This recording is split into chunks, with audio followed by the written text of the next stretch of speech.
Yun guys, isang mapagpalang araw sa atin lahat. Year of 2026 na. Mumukbang pa din. Kain tayo. May ulam tayong repolyo. Repolyo na mayroong bangus. So, repolyo lang yung ating hinalong gulay. Manamis-namis yung sabaw. Grabe, sarap. Manamis-namis. Grabe.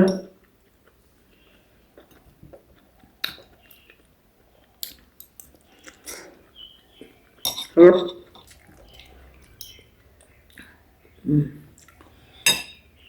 Wala na tayong ibang gulay. Repolyo lang ang marami kasi sa amin.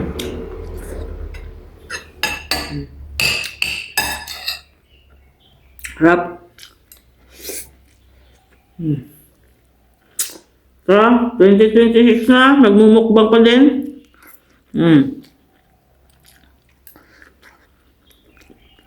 Kain tayo. Sarap. Sarap na ating ulam. Yung sabaw. Iwas muna tayo sa mga ma-oily.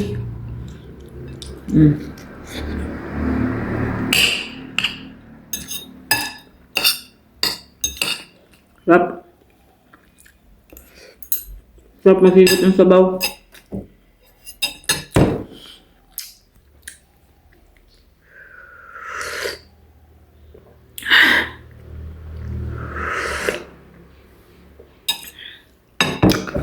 Isda-isda muna tayo.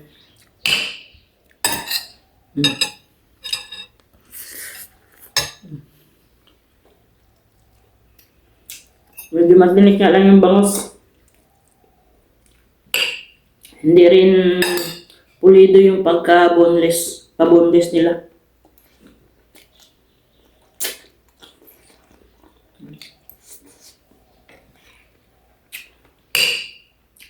Paborito ko talagang gulay, talbos ng kamote, malunggay, repolyo, saluyot, yung mga magdahon-dahon ba. Itong repolyo na ito, manamis-namis ang pechay yan.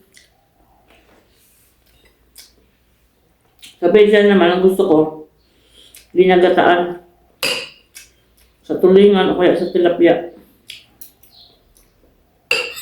Bukod sa ihalo sa karning baka na nilaga. Alam mo, tagal na ako dito. Mag 11 years na ako pa February. Hindi pa ako nakakain ng karning baka na nilaga. Nagkikrave ako. Malayo kasi ako sa palengke. Yung mga bus ko na mamalengke. Siyempre, libre kain ako dito. Ano yung mabili nila, yun lang din yung kakainin ko. Tapos hindi pa ako nakakalabas kung di ako magdidio.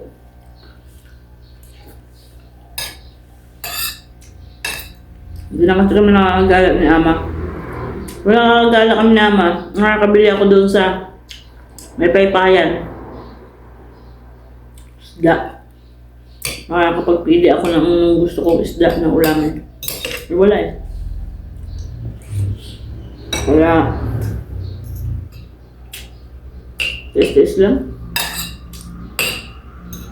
Ganun talaga ang buhay. Pero pag nag-day off naman, nakakalapang naman ako kung anong gusto kong mukbangin. Kainin.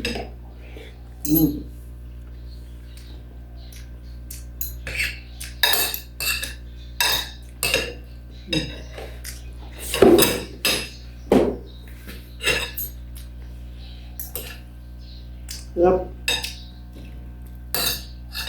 Namis-namis yung sabaw. Yung tiyan ng bangus Mga tiyan. Ang pagbenta kasi nila ng bangus dito, kalimitan, naka-slice na.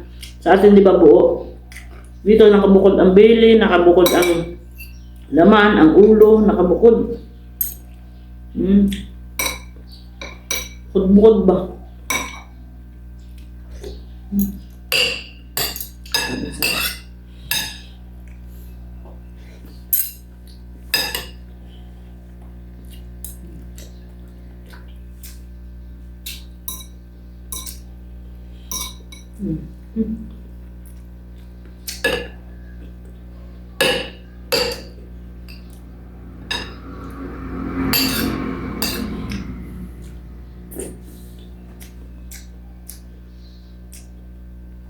Sarap na ano.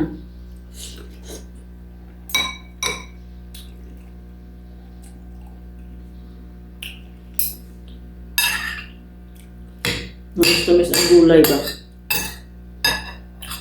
Kamusta nga pala yung New Year niyo mga kapatid? Ako natulog lang. Tulog lang ba? Wala lang nugat dito. Chinese New Year meron. Umpisa na ako maglinis-linis eh. Bukas. Maglilinis na ako ng kabilang bahay. Kusina. Kaya inuuna ko kusina. Mga kabinet. Papalitan ko ng mga nilagay kong ano. Sinapinan ko ng papel para pag naglinis ako, tanggalin ko lang yung papel. Tapos malinis naman yung lapag ba.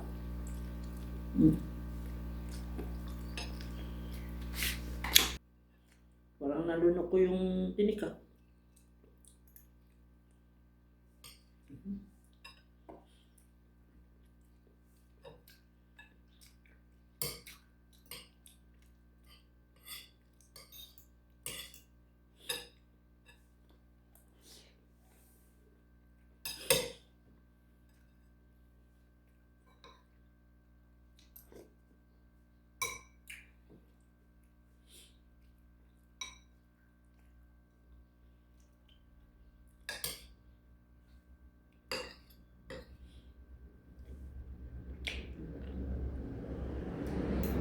Masarap yung tiyan. Taba. Pero kung tatanungin ako sa lasa, iba pa rin yung bangus natin sa Pilipinas.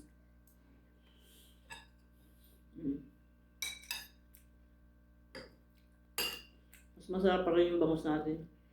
Yung inaalagaan na feeds ang pagkain na.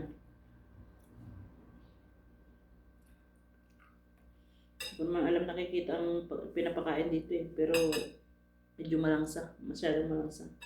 Iba pa rin talaga yung bangus natin dyan sa Pilipinas. Para sa akin mas masarap.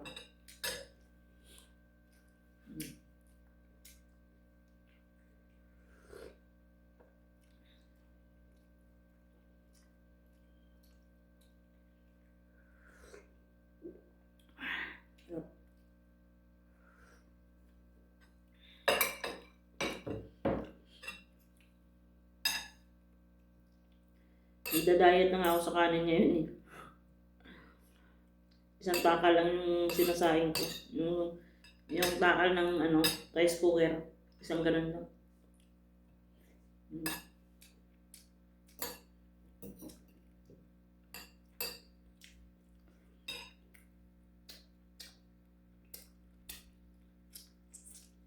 Lakas lang kumain ng kanin. Ito yung kinalulugi nila dito sa akin. Mahal pa naman ang bigas dito sa Taiwan.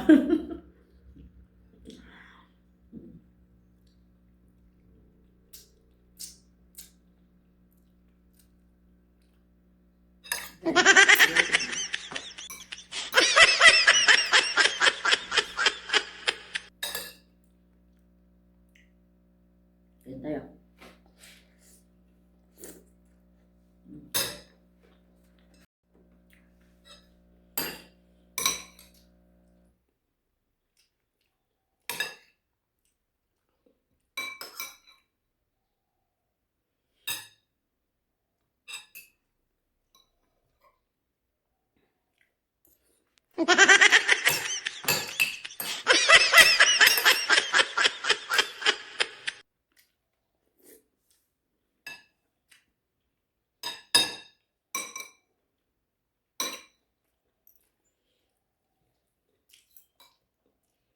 Umuli ko pa yung kanin doon sa kaldero kasi itatapon lang yun, sayang.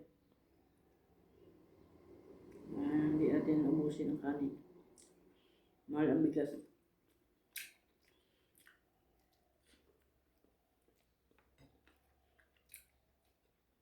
Iba pa rin yung bangus talaga sa atin. Inihaw na bangus.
Sabi matinik.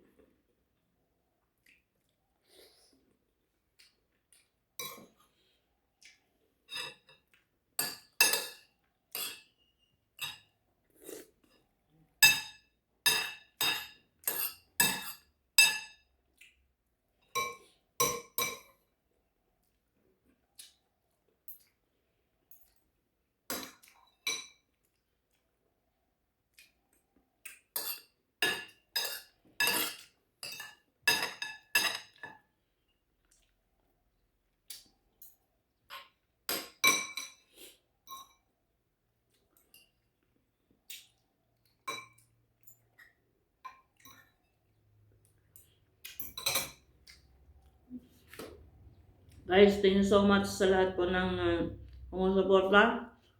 And belated Happy New Year and Merry Christmas. Thank you guys. Thank you.